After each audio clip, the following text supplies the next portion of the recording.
presentation of the Political Club. My name is Marriah Star, as most of you already know. I'm the advisor for the club, and we are here today to learn how to get rich. Now, the title, How to Get Rich, is rather ambiguous, and I wanted it to be that way, because by being rich, I do not mean merely financial wealth. See, the problem with today's society is that too many people are so enamored by financial wealth they forget the other aspects of wealth. So there are at least three aspects of being rich. One, as you all know, is financial wealth, having lots of money coming in on a weekly or monthly basis. Another is social wealth, what we call social capital. Another is intellectual wealth,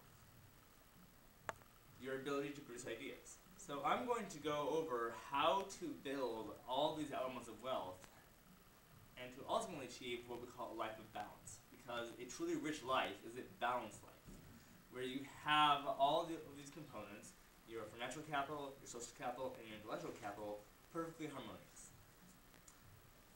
So, let's start.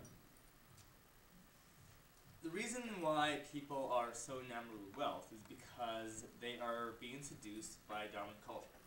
So you go on the TV, you look at movies, and you see displays of opulence. And this is quite common. Going back throughout American history and any other country, the displays of wealth convince you that being rich means being like the celebrity or like this famous person.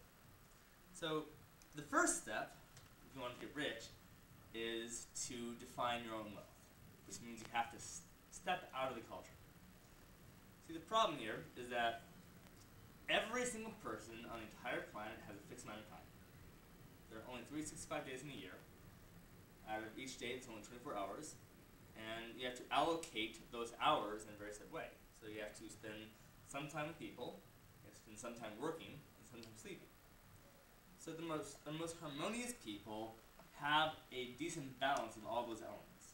They get enough sleep, they meet with the right people, and they spend enough time working. So by stepping out of the culture, what I'm advising you to do ultimately is to free up your time.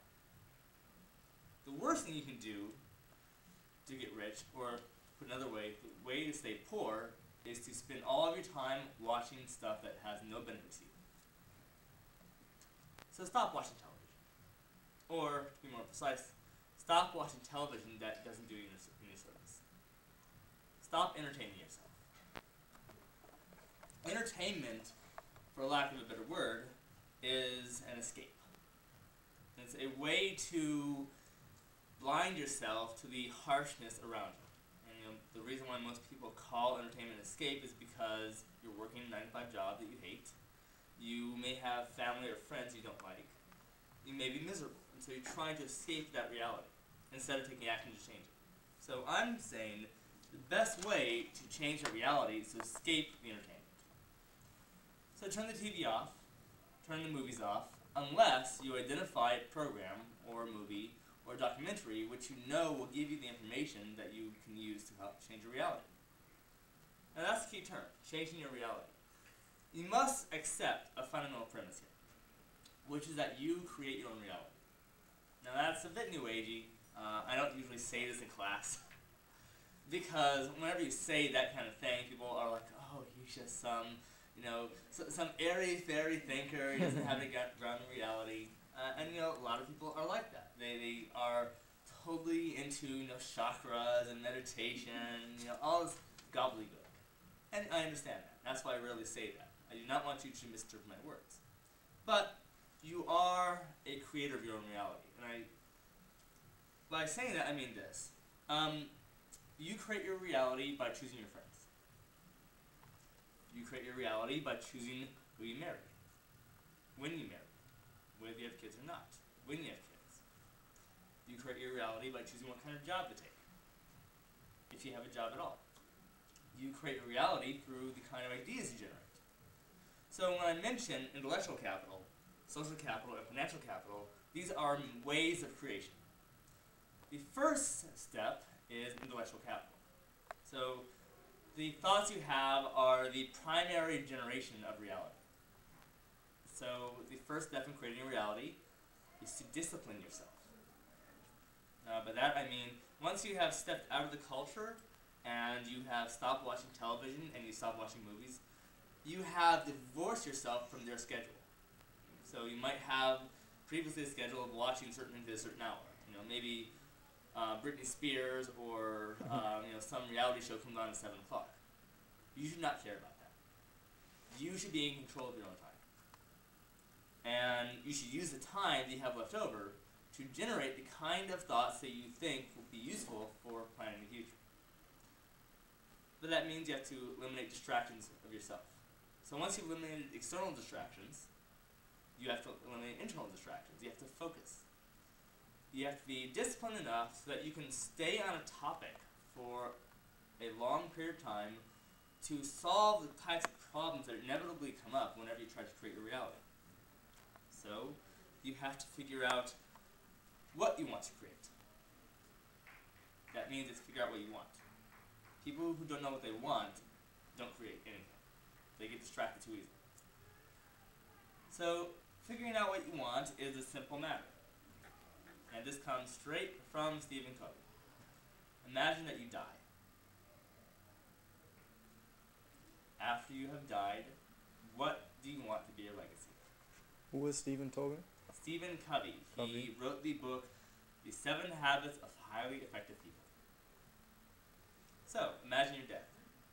What is it that you want people to say about you at your funeral? So you start at the end. And then based on what you want them to say, you rewind back.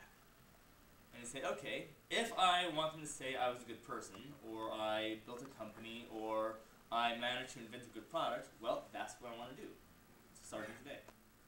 So once you have that defined, what your true desire is, how you want people to define your life, then you have to start the implementation process. You figure out what is your gift, what is your lesson to the world, what is it about the world that you want to change. Now, everyone has a different aspect on that. Some people like to do music, other people like to do philosophy, other people like to invent things, some people are very physical, some people are social. Find out what your gift is.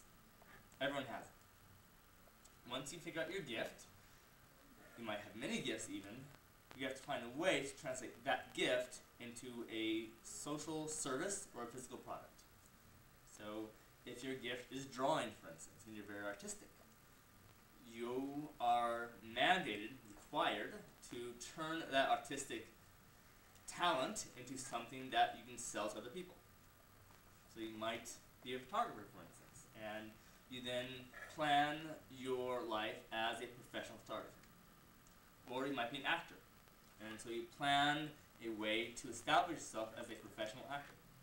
And fortunately, there are so many different opportunities in the US that I can guarantee whatever you find as your gift, there will be a market for it. So once you've found your gift and you plan to implement it, that's the next step, finding the market. Or, as I like to say, and this comes from the movie Robots, see a need, fill a need. Go around your neighborhood. Talk to friends, talk to family. Find out what they need. And once you find out what they need, find out how you can fill that need. And the first need, of course, is yourself. What do you need? Once you fulfill your need, then you can establish a pattern whereby you can fulfill other people's needs. So, getting rich ultimately is about filling people's needs in a very systematic way. Now, here's the key problem. Once you get past your immediate circle, you have to learn what makes other people tick. I mean, you come from a specific family, a specific culture. There are very well-defined needs in your own immediate group. But once you get past that group, you have to do some research. So, that's the next step. Once you have your intellectual capital, and you know your gift, you develop social capital. You find friends. And usually, people who are rich start off finding like-minded friends. People who have the same type of gift. And you pool your resources. because what you're trying to do is connect people who have different groups together. And then after that, you go on and you diversify. So in academic terms, we call this bonding social capital, where you are trying to find people who are like yourself. After you accomplish that, you do bridging. You find people who are different. The wealthiest people are the people who know the most people.